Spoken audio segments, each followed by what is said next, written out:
Goodfellas, being one of the greatest gangster films of Martin Scorsese, has several memorable scenes. But somehow one of the less talked about in this film is the helicopter chase scene or the drug montage. This depicts the series of events throughout a day through audiovisual narration where Henry Hill describes the multiple tasks he has to complete in a day.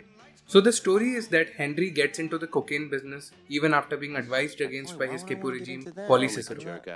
Just don't do it.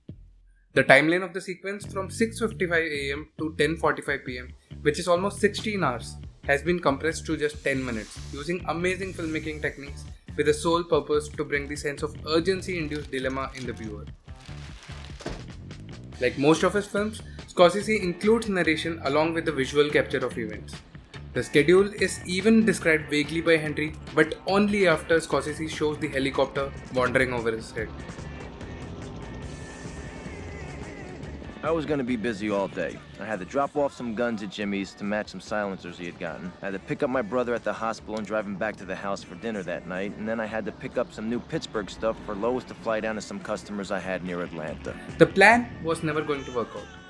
The narration not only describes the events, but also Henry's feelings about the tasks he has to finish and how each of them were getting messed up due to one reason or the What do other. you want me to pay for this shit? I'm not paying for it. I didn't say a thing. Jimmy was so pissed off he didn't even say goodbye. Unlike Henry's neatly calm look throughout the film, the drug montage has portrayed Henry as a sleep-deprived, exhausted and a fatigued person, who is just running from a place to the other, dropping and picking things up. The set of dialogues in the narration is usually without pauses, making the viewer harder to focus on the actions on screen, particularly intending to induce the same feelings So I that was Henry home for has. about an hour. Now my plan was to start the dinner early so Karen and I could unload the guns that Jimmy didn't want and then get the package for Lois to take to Atlanta for her trip later that night.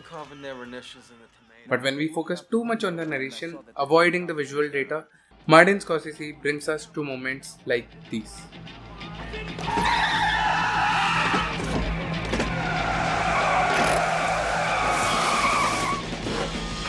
Now this is where the editing and the camera work comes in picture.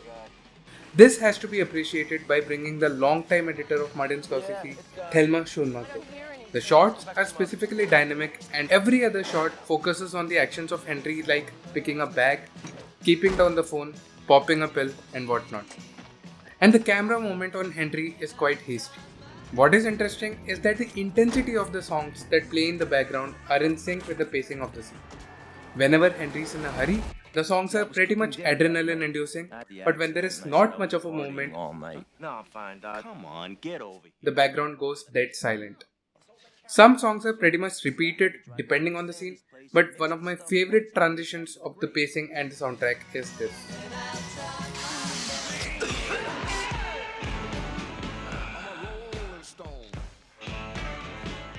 The camera movement, the soundtrack, and the pacing, everything matches according to the situation, and that is beautiful filmmaking.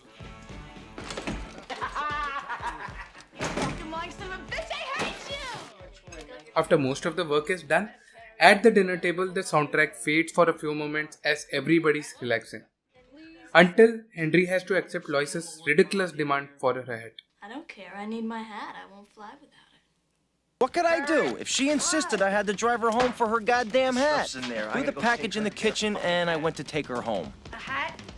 But once he has to leave again in a hurry, there's a drum solo, and in the end the music stops only when everything comes to a standstill. Please, freeze! Don't you move, you motherfucker! I'll blow your brains out! Shut the car off slowly!